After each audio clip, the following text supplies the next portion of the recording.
আগামী মার্চে Asian cup বাছাইয়ের ম্যাচে মাঠে নামবে দুই চিরপ্রতিদ্বন্দ্বী বাংলাদেশ ও ভারত। ম্যাচ শুরুর এখনো বাকি রয়েছে এক মাসেরও বেশি সময়, কিন্তু তার আগেই যেন ভারতীয় ফুটবল দলের বাংলাদেশকে নিয়ে দুশ্চিন্তার কোনো শেষ নেই। তার উপর ওরা যখন দেখবে ইংলিশ প্রিমিয়ার লিগ, MLS সহ আরো নামি দামি ফুটবলাররা বাংলাদেশ দলে খেলবে, তখন তো ভয়ে পালিয়ে যেতে বাধ্য হবে ভারত। ভারতকে হারানোর জন্য শক্তিশালী একটি স্কোয়াড তৈরি করেছে বাংলাদেশ ফুটবল দল। সেই স্কোয়াড খেললে পালানোর পথ পাবে না ভারত। 11 জনের সেই স্কোয়াডে কে কে চান্স পাবে? প্রিয় দর্শক, চলুন এক নজরে দেখে নিই সেই স্কোয়াড সম্পর্কে।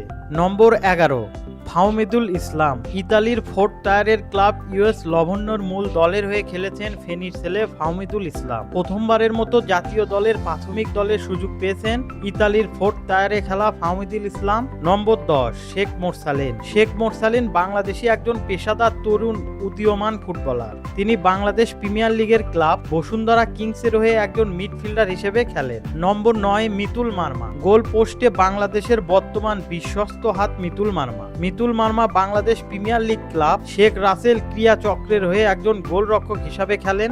নম্বর 8, তারিক কাজী। তারিক কাজী হলেন একজন ফিনল্যান্ড বংশোদ্ভূত বাংলাদেশি পেশাদার ফুটবল খেলোয়াড়। তিনি বর্তমানে বাংলাদেশ প্রিমিয়ার লিগের ক্লাব বসুন্ধরা কিংস এবং বাংলাদেশ জাতীয় দলের হয়ে রক্ষণ ভাগের খেলোয়াড় হিসেবে খেলেন। একাধিক পজিশনে খেলার দক্ষতা থাকায় ভারতের কপালে দুঃখের ভাঁজ লক্ষ্য করা যাচ্ছে। নম্বর 7, তানিল সালি। স্টিভেনস এফসির অনূর্ধ্ব 18 দলের হয়ে খেলেছেন তানিল সালি। বাংলাদেশের হয়ে খেলার ব্যাপারটা শুরু থেকেই বেশ আগ্রহী তানিল।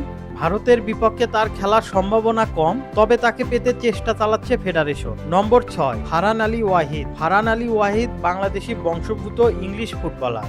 মাহবুবের সাথে কথা হচ্ছে তা। সবকিছু ঠিক থাকলে খুব শীঘ্রই বাংলাদেশের জার্সি গায়ে দেখা যাবে ফারহান আলী ওয়াহিদকে। নম্বর 5, জায়ান আহমেদ। বাংলাদেশের হয়ে খেলার জন্য প্রস্তুত বাংলাদেশি বংশোদ্ভূত আমেরিকান ফুটবলার জায়ান আহমেদ। ভার্জিনিয়ার শীর্ষ পর্যায়ে খেলেন বাংলাদেশি বংশোদ্ভূত জায়ান আহমেদ। ইতিমধ্যে পাসপোর্ট তৈরির কাজ শুরু করে দিয়েছেন তিনি।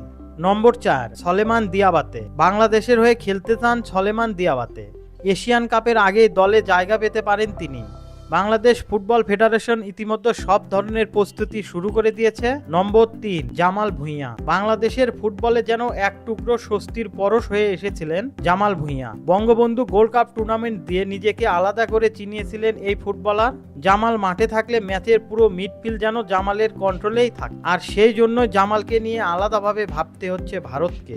নম্বর 2, কুইন সুলিভান। আমেরিকান ফুটবলার হয়েও বাংলাদেশের ফুটবলে ভক্তদের মধ্যে আলোচনার উপরে রয়েছে কুইন সুলিভানের নাম। কেননা কুইন সুলিভান খেলেছেন মেসির বিপক্ষে। তাহলে বুঝতেই পারছেন কত বড় মাপের ফুটবলার কুইন সুলিভান। সুতরাং তাকে যদি ভারতের বিপক্ষে দলে পাওয়া যায় তাহলে ভারত বাংলাদেশের কাছে হারতে বাধ্য হবে। সর্বশেষ নম্বর 1, হামজা চৌধুরী। সবকিছু ঠিক থাকলে আগামী মার্চে বাংলাদেশের হয়ে অভিষেক হবে হামজা চৌধুরীর। এর আগেই শেফিল্ড ইউনাইটেডের জার্সিতে অভিষেক হয়ে গেছে তার। হামজার মতো ফুটবলার যদি বাংলাদেশ দলের হয়ে খেলতে নামে তাহলে যে কোনো প্রতিপক্ষই ভয়ে কাঁপতে থাকবে, এটাই স্বাভাবিক। প্রিয় দর্শক, আপনাদের কাছে কি মনে হয় এশিয়ান কাপে ভারতের বিপক্ষে ম্যাচের জন্য এদের মধ্যে কোন কোন খেলোয়াড়কে আপনারা মূল একাদশে দেখতে চান? অবশ্যই আপনারা আপনাদের মূল্যবান মতামতটি আমাদের কমেন্ট করে জানিয়ে দেবেন।